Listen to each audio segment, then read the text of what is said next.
तरुणामध्ये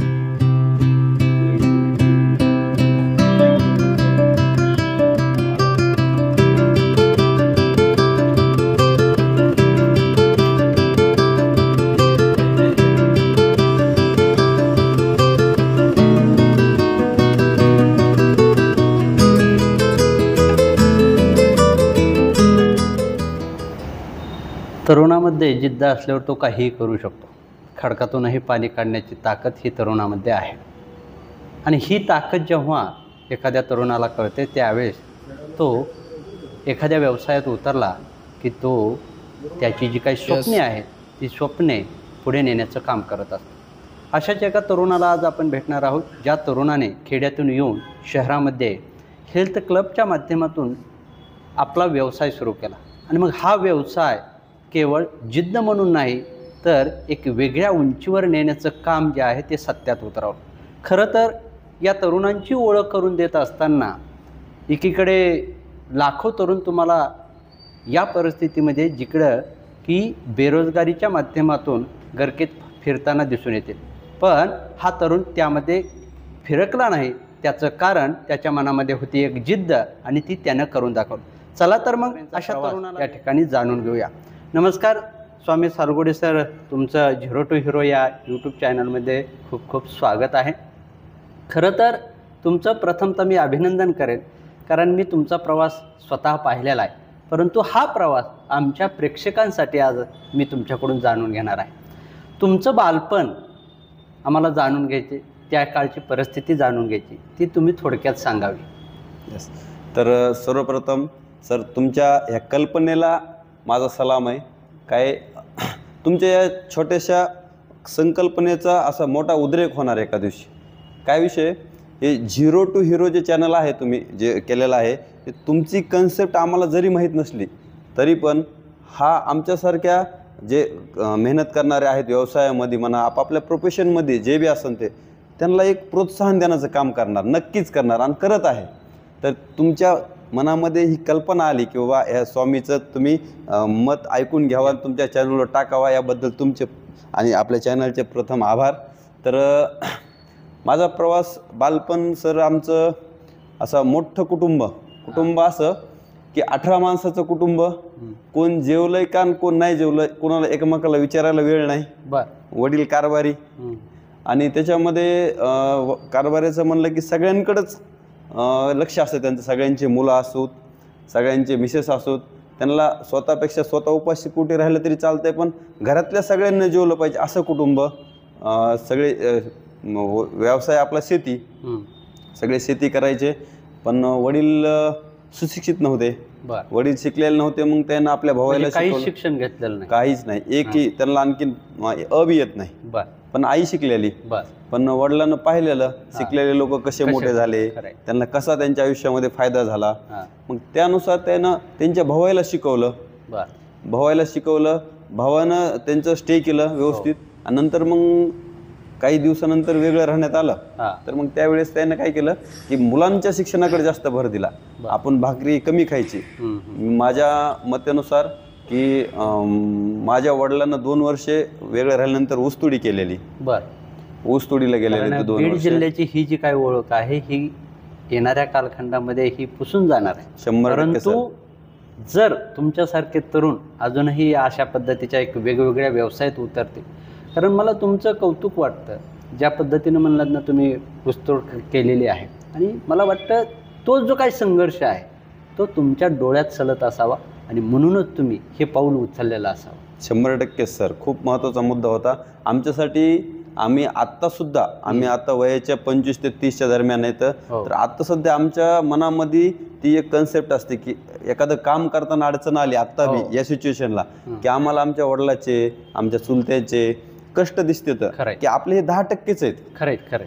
कारण आपण एकेकाळी असंही बघितलेलं आहे की हातावरची जी काय भाकरी असते ती भाकरी खात असताना त्याच्यावर कधीही एखादी भाजी म्हणतो ती सुद्धा नसते, चटणी घेऊन किंवा ठेसा घेऊन किंवा तीही वेळेवर मिळत नाही, अशा पद्धतीचं जीवन जगलेलं आपण माणसं आहोत. आणि ते पाहिल्याच्या नंतर नक्कीच आपल्या डोळ्यात जे पाणी आहे ते तरळतं.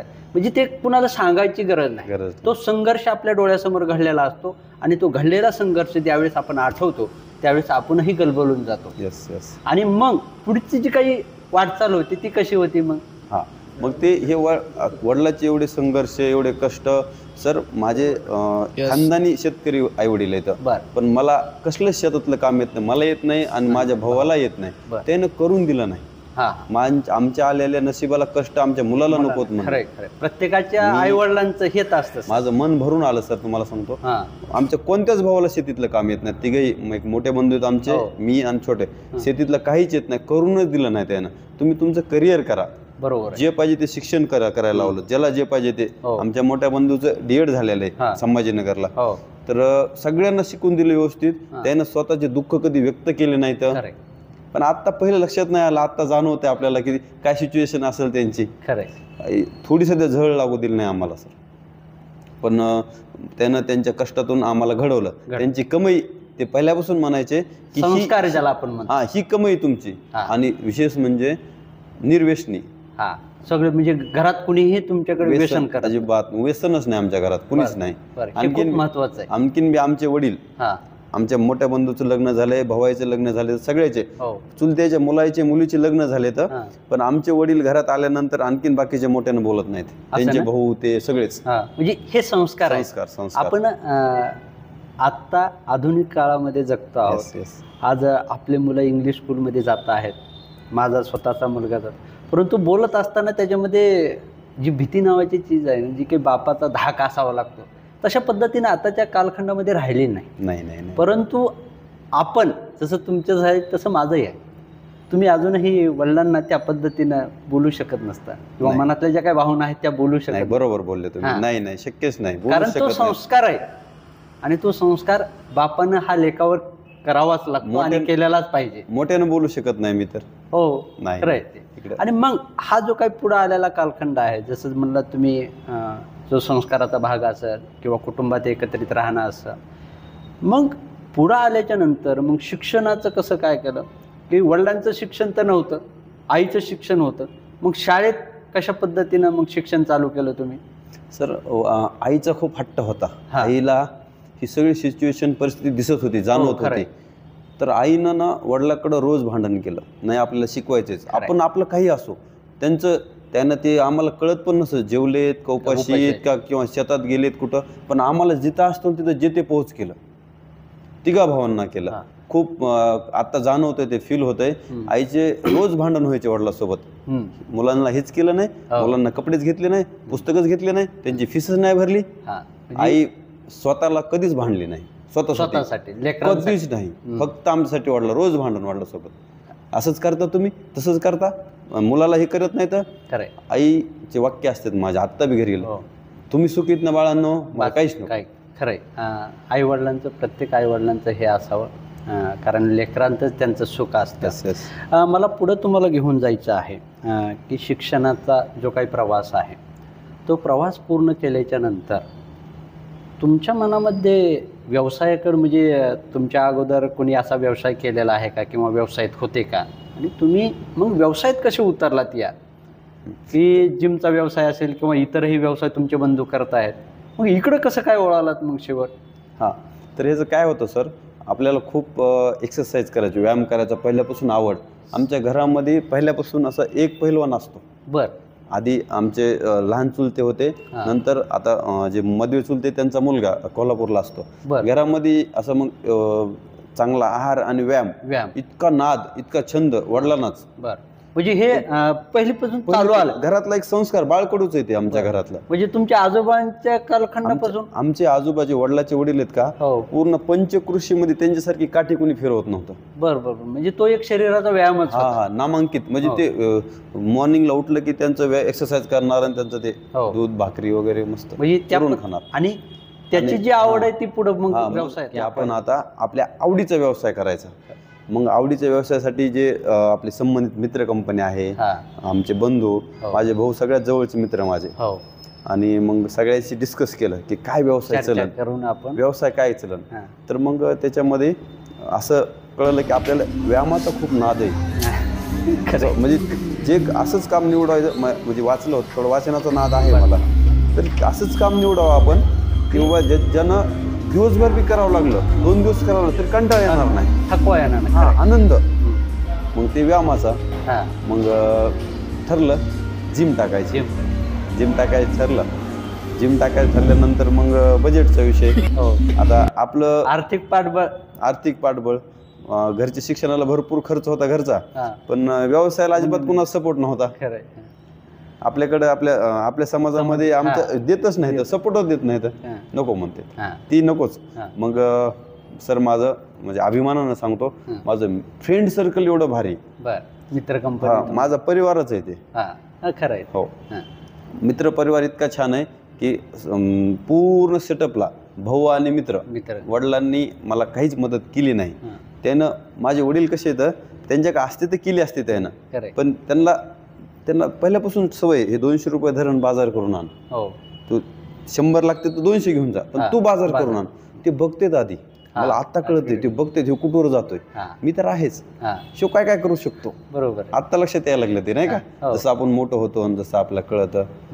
मग ह्या प्रवासामध्ये मित्रांचं खूप म्हणजे सिंहाचा वाटा आहे सर. असं मित्र मला ना लहानपणीपासून चांगले भेटत गेले, चांगले निवडत गेले.